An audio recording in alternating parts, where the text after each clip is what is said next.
falar com Deus, mostrar para Ele nossos planos. Por quê? Porque a última palavra, ela vem de Deus. A última palavra não é nossa, a última palavra não é de ninguém. A última palavra é de Deus. Tem um exemplo do arquiteto. O arquiteto, quando ele vai construir, né, algo, colocar algo para construir, primeiro ele desenha, ele faz no papel, ele faz o planejamento, ele faz a planta no papel. E ele pode escolher os melhores materiais, ele pode escolher as melhores coisas. Mas quando ele chegar para o dono da obra com esse papel e o dono da obra não autorizar, aquele plano do arquiteto não vai sair do papel. Ele não pode dar início se o dono não aprovar. E nós somos os arquitetos da nossa vida. E o Deus é o dono da nossa vida. Então a gente vai arquitetar, a gente vai planejar e a gente vai perguntar para o dono: Senhor, eu posso começar a obra, Pai, em minha vida? Eu posso, Senhor, tomar essa decisão? Eu posso fazer? Eu posso ir? Eu posso começar? E aí a gente aguarda, a gente espera a resposta de Deus, porque a resposta de Deus, ela vem. E nós temos que esperar a resposta, sabe por quê? Deus, ele sabe além do que a gente sabe. Deus, ele conhece o espírito da gente. O que pesa para Deus é o espírito, sabe por quê? Porque para nós tudo é bonito, ainda mais no começo. O início das nossas escolhas é sempre lindo. Mas Deus, ele vê além do que a gente está vendo, da boniteza que a gente está vendo. Isso acontece muito quando alguém quer se relacionar com outro alguém. Às vezes ele vai para a aparência: nossa, ela é bonita, ela é formosa, então eu vou namorar com ela, vou casar com ela, vou ter filhos com ela. Às vezes é um emprego e fala assim: nossa, aquele emprego paga bem, então eu vou trabalhar naquele emprego. Por quê? Porque os nossos olhos é lindo. Às vezes você quer começar a estudar algo na faculdade, no curso, porque você acha que aquilo é bom, é bonito. Mas e aí, parou para perguntar a Deus se é isso mesmo? Sabe por quê? Ele sabe além. Então é orar e esperar a resposta. Ele tem os meios dele de nos responder. Ele tem meios dele de dar resposta. Então é esperar. Porque às vezes pode ser que sim, mas também às vezes pode ser que não.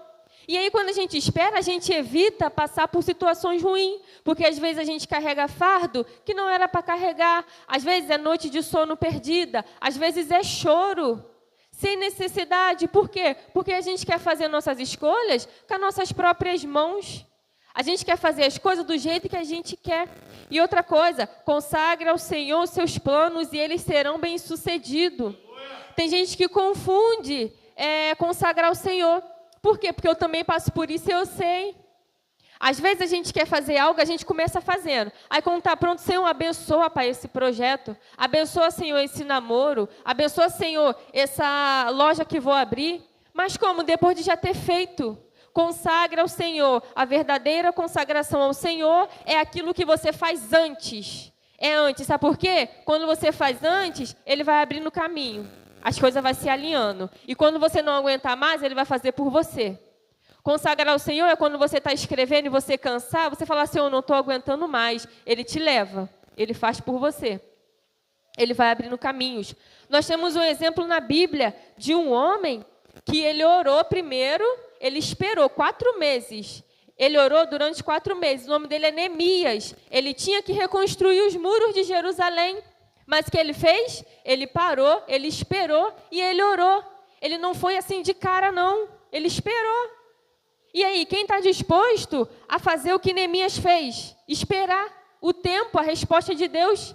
E aí, quando Neemias teve a resposta de Deus, veio a providência, veio o caminho, veio livramentos. Veio livramento para Neemias, veio livramento para o povo. Tinha pessoas na responsabilidade de Neemias. Com a atitude de Neemias, não era só ele, era mais gente. Teve livramentos. Por quê? Porque ele soube esperar a afirmação de Deus para começar. Ele não foi pelas mãos dele e falou: Senhor, me abençoa. Não. Ele esperou ser o sim do Senhor ou o não do Senhor. Como foi o sim, ele foi. E ele foi com a providência. Ele não foi sozinho. Ele foi com a providência. E não é porque Neemias orou e esperou que Neemias deixou de passar por luta. por provações, por ameaças, por zombaria. Ele orar impedido, ele passar por zombaria? Não, zombaram dele, desacreditaram dele. Quiseram falar assim, olha lá, ó, Neemias quer ser maior do que o rei. Olha, Neemias não tinha nem a intenção. Neemias só queria arrumar os muros de Jerusalém, consertar os portões de Jerusalém. Neemias não queria ser nada além disso. Neemias não queria cargo. Neemias queria fazer a obra. Neemias queria fazer reconstrução daquele muro. Ele não queria nada além disso. E o que disseram lá? Ele quer ser mais, ele quer ser melhor, ele quer se aparecer. Isso não impediu de acontecer com Neemias, mas isso não atingiu Neemias. Neemias não deixou se abater por causa disso. Neemias não desistiu da obra porque zombaram dele. Ele não deixou de fazer. Neemias não deixou de fazer porque ameaçaram ele. Não, ele não parou por causa de outras pessoas. Neemias não parou. Por quê? Porque ele orou, ele esperou e Deus estava com ele. E aí, quando eu falo sobre escolhas, sobre a nossa vontade, sobre esperar a vontade de Deus, sobre a última palavra ser de Deus, eu lembro também de Jonas, porque Jonas planejou ir para Tarsis. Esse era o planejamento de Jonas. Mas qual era o plano de Deus para Jonas? Vai para Nínive. Não é para Tarsis que você tem que ir. E aí o que aconteceu com Jonas? Foi parar na barriga do grande peixe. Mas aí a gente pensa, Deus se vingou de Jonas? Não, Deus não se vingou de Jonas. E eu acredito que o grande peixe, que Deus mesmo mandou, foi livramento para Jonas.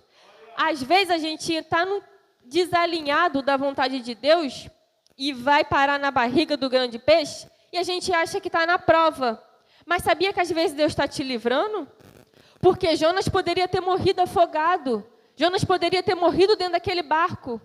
Mas não, ele estava guardado dentro da barriga do peixe, protegido. Ele estava protegido de tubarão. O tubarão poderia ter matado ele. Poderia ter morrido afogado, igual eu falei aqui. Então, às vezes, o que ele pensou que era prova, o que ele poderia ter pensado que Deus estava se vingando dele, era livramento. Às vezes, Jonas estava tendo livramento dentro da barriga do peixe.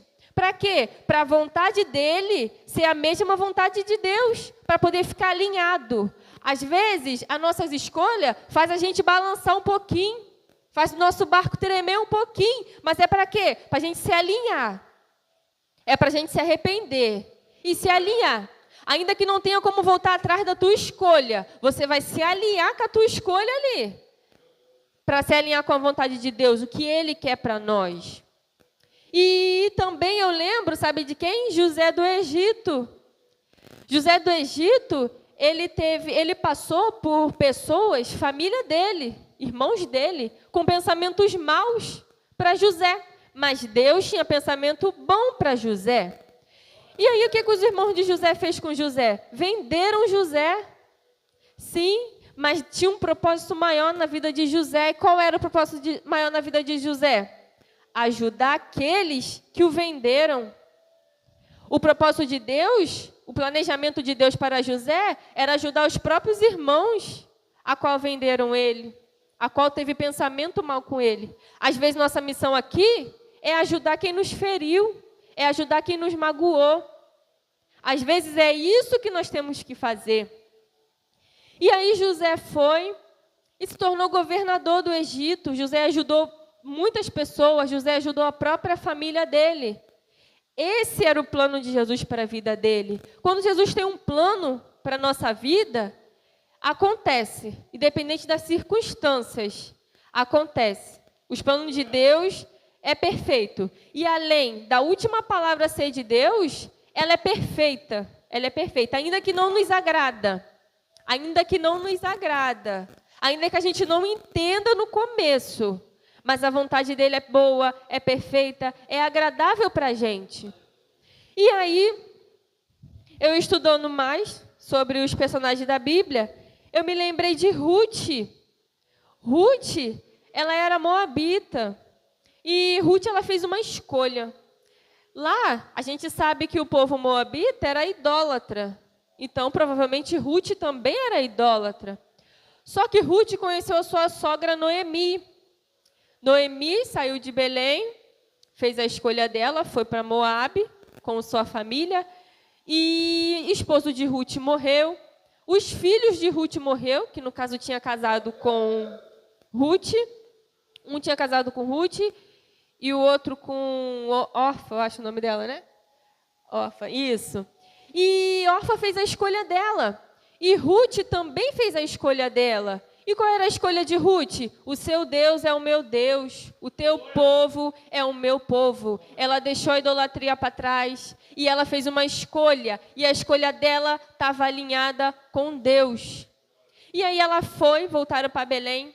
E chegando lá, ela foi nas terras de Boaz com a intenção de catar, eu não sei se era migalhas que falava, espiga. Ela foi com a intenção de catar espiga. Só que os planos de Deus para ela era transformá-la, era resgatar ela, era transformar Ruth. E Ruth casou com Boaz. Ela nem imaginava isso. E olha o que Deus preparou para ela. Ela casou com Boaz e ela fez parte da linhagem de Davi e de Jesus Cristo. Mas por quê? Porque a vontade de Deus se alinhou à vida dela. O que prevalece é o que Deus tem para nós. Às vezes a circunstância, às vezes aonde a gente nasceu, às vezes aonde a gente vive, faz até a gente mesmo duvidar. Será que eu vou chegar onde é para chegar? Será que Deus me quer lá? Será que Deus quer ou não quer? E aí? Aí às vezes faz a gente duvidar. Mas não, às vezes o que Deus tem preparado para a gente é melhor. Às vezes a gente está de olho em algo que está agradando aos nossos olhos, mas o que Deus reservou, o que Deus tem reservado é melhor. E para a gente alcançar o que Deus tem reservado para nós, é preciso se alinhar na vontade dEle. É perguntar, Senhor, é para ir para Nínive ou é para ir para Tarsis? Para onde é para mim ir, Senhor? Para poder meu barco não balançar, para mim não chegar em Nínive da pior forma, achando que Deus não está comigo. Porque uma das piores coisas é achar que Deus não está mais olhando para a gente. É ruim porque a gente se sente sozinho. E quando a gente se sente sozinho, a gente enfraquece. É ruim. Então a gente precisa o quê? Orar, confiar, planejar. Porque tem que planejar. O que ele me diz aqui no versículo 1, planeja, pode preparar. Mas espera a resposta de Deus. E aí, às vezes, a gente também gosta de amolecer, né? Aquela pessoa que gosta de tudo morninho, vindo na mão. Aí vai falar assim, então está na mão de Deus. Deixa na mão de Deus. Não é isso que ele está falando. Planeja e espera se é para ir ou se não é para ir. Se essa escolha está certa ou se essa escolha está errada. Espera. Neemias esperou 4 meses para fazer algo que nem era benefício para ele mesmo. Ele esperou com fé, ele orou. Ele pediu tanto a Deus. Espera o tempo que for. Ele tem a maneira de responder. Deus tem, Ele usa quem Ele quer, a hora que Ele quer. Não tem resposta melhor do que você abrir a Bíblia. Eu abri a Bíblia nesse versículo aqui, veio uma resposta tremenda. Eu cheguei a chorar em casa estudando. O pastor falou assim, Adriana, vai lá, leva a palavra para mim. Eu li isso aqui, eu chorei, porque veio uma resposta tremenda para mim. Que eu estava precisando, veio do momento que eu menos esperava. Então espera, acontece. Aconteceu comigo e pode acontecer com vocês que estão me ouvindo. É sempre alinhar nossa vontade com a vontade de Deus. Confia, consagre ao Senhor. Sempre consagre ao Senhor antes. Não espere passar para pedir para Deus ajudar, porque às vezes Deus não está nem no negócio. Está fazendo com as tuas próprias mãos. Então espera, confie. Para de lutar contra as interrupções de Deus. Às vezes Deus está te interrompendo. Está tentando, está te colocando na barriga do cano de peixe para te interromper. E você está lutando com a interrupção de Deus, não está parando para pensar que está errado, mas não quer lutar com o Senhor, quer lutar, não vai dar certo. Ninguém vence ao Deus, ninguém vence Ele. Então a gente tem que parar com as interrupções de Deus. Se Deus está interrompendo, é para o nosso bem. Ele não faz para prejudicar a gente, Ele não faz, Ele faz porque Ele ama a gente. Ele faz porque Ele tem um projeto, Ele tem um plano com a gente. Ele tem um propósito para cada um de nós. E nada é por acaso, nada é em vão. Para a gente que anda com Deus, nada é por acaso. Nada, absolutamente nada. Não acredite no acaso. Foi o acaso. Não acredite. Eu tenho um exemplo dentro da minha própria casa, meu filhinho de 4 anos de idade. O menino apronta. Aí você chega para brigar com ele, ele fala assim, foi o acaso. Foi o acaso? Não foi, foi ele que fez. Não tem o acaso, não. Não tem, é a gente que está fazendo. E tudo tem um propósito, às vezes é Deus que está fazendo na nossa vida. Então confia, acredite, espere. Tem um sinal, não tem o semáforo? Eu prego para criança, para o Ministério Infantil, e teve uma pregação minha que eu levei o semáforo.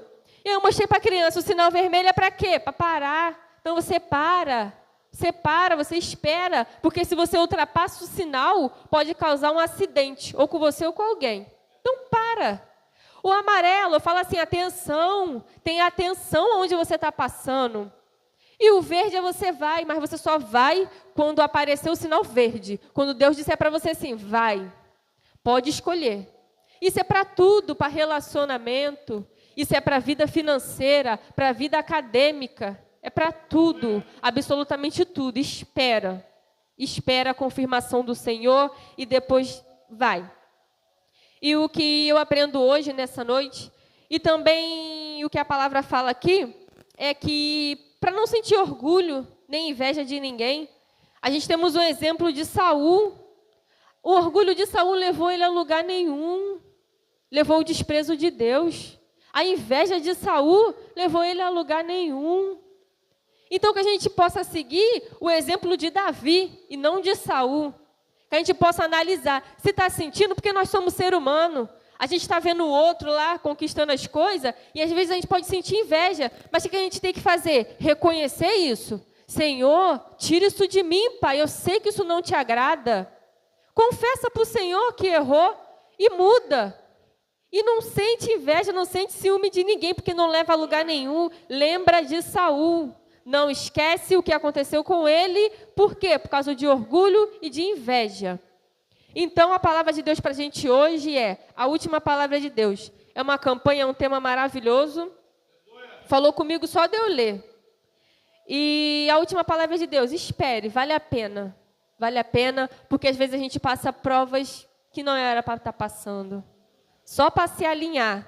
Deus te falando, ó, não é aí não. E Deus está te falando e você está lutando ali. Deus está falando, não é para fazer isso não. Então deixa Deus dar a última palavra sobre sua família, sobre sua saúde e sobre o seu futuro. Deixa Deus dar a última palavra. Planeja teu futuro, não fica sentado esperando não. Mas espera Deus dar a última palavra. E sobre a saúde? Não deixa o médico dar a última palavra não, não aceita não. A última palavra é Deus quem dá.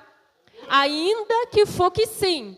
Ó, você vai ter um problema, o médico falou isso para tu. Você vai ter um problema grave de saúde. Ainda que a resposta de Deus for sim. Você espera de Deus. Você não fica abatido com a resposta do médico, não. Aí o médico fala assim, ó, você não vai poder engravidar. Não fica com a resposta do médico, não. Porque às vezes pode ser que não. Lembra de Ana? Para todo mundo era impossível Ana engravidar. Era impossível. Mas qual era a resposta de Deus? Sim. Ana vai engravidar sim. Então, não fica contente, não fica se contentando com a resposta do homem. A última resposta vem de Deus. E sobre a sua família é bênção, a minha família é bênção. E a última resposta é do Senhor. Que através dessa palavra o Senhor possa falar melhor no coração de cada um dos irmãos aqui presentes. Quando orar, eu peço que ore por mim, pelo meu ministério, pela minha família. Amém. Glória a Deus. Deus abençoe a irmã Adriana. A última palavra, irmãos.